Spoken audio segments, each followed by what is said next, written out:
L'affaire Duhamel inquiète les élites germano-pratines. Camille Kouchner, fille de l'ancien ministre, accuse le politologue donneur de leçons Olivier Duhamel de viol sur son frère jumeau quand il avait 13 ans. Un scandale qui sent aussi le règlement de compte. Également au programme, l'inexorable retour sur les cafouillages de la Macronie. Pris entre deux feux, l'exécutif oscille entre la volonté d'amplifier les campagnes de vaccination et sa crainte des répercussions. Et puis nous partirons en Écosse, alors que la Grande-Bretagne a officiellement quitté l'UE, Édimbourg tente de faire valoir son attachement à Bruxelles pour repartir en quête de son indépendance. François Asselineau, le président de l'UPR, répondra à nos questions dans cette édition. Une élite glauque et incestueuse, c'est en résumé le feuilleton macabre qui se déroule sous nos yeux avec les accusations de viol qui pèsent sur le politologue Olivier Duhamel. Le point avec Olivier Frère-Jacques.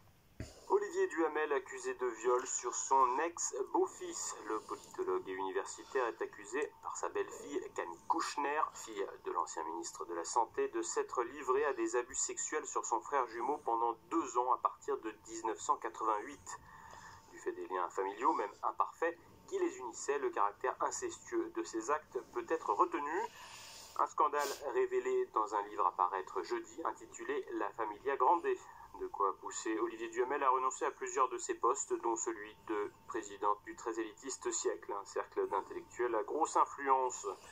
Le politologue starlet universitaire de la gauche version 68, ancien député européen PS de 1997 à 2004, a également quitté ses fonctions à la Fondation nationale des sciences politiques.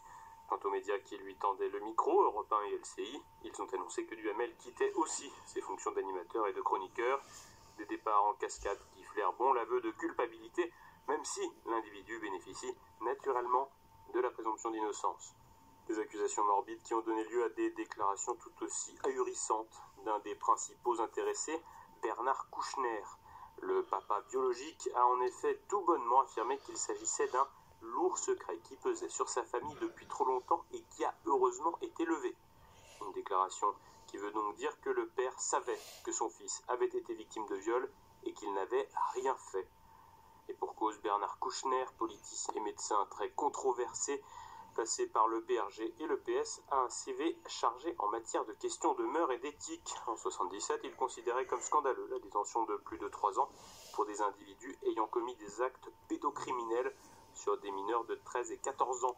En 2009, il demandera la libération du réalisateur Roman Polanski, accusé d'actes pédocriminels. Entre deux discours pédotolérants, le French Doctor aura aussi dû subir des accusations de trafic d'organes au Kosovo.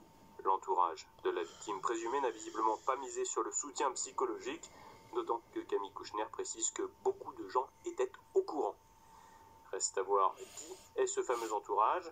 Son épouse, l'ex-femme de Bernard Kouchner, Evelyne Pizier, est morte en 2017.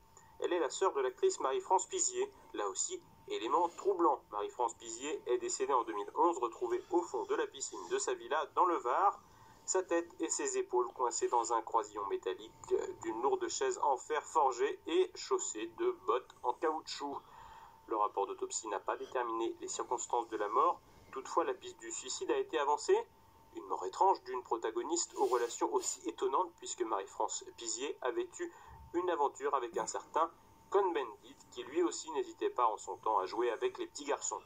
Autre personnage proche de Duhamel, mort dans d'étonnantes circonstances, Richard Descoings, ancien patron de Sciences Po, amateur de cocaïne et retrouvé mort nu dans un hôtel new-yorkais. Son ordinateur avait été lancé par la fenêtre. Proche de Badinter, Olivier Duhamel prendra la vice-présidence du club du siècle de 2010 à 2012 avant d'en être président à partir du 1er janvier 2021. Une promotion qui aura donc fait long feu.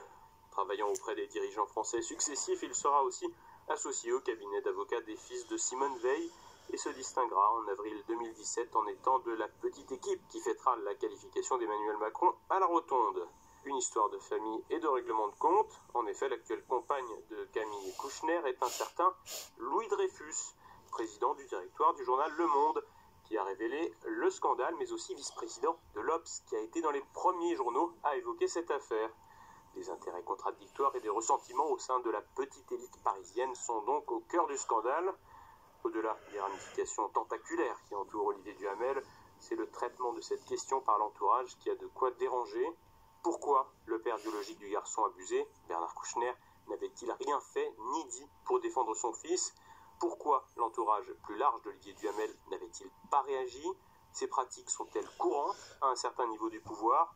Autant de questions sur lesquelles il s'agirait de faire toute la lumière.